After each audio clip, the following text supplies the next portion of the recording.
সে হেদায়েত পাবে। আমি যাকে হেদায়েত দান করব না, আপনার মতো নবী বয়ান করার পরেও হেদায়েত নসিব হবে না।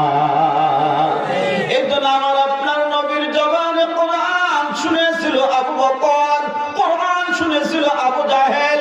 আবু বকর কোরআন শুনে হেদায়েত গ্রহণ করেছে।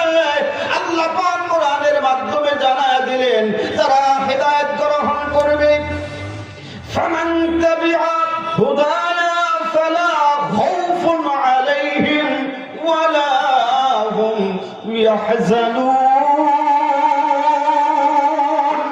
আল্লাহ পাক জানায় দিলেন যারা হিদায়াত গ্রহণ করবে তাদের কোনো ভয় থাকবে না, তাদের কোনো চিন্তা থাকবে না।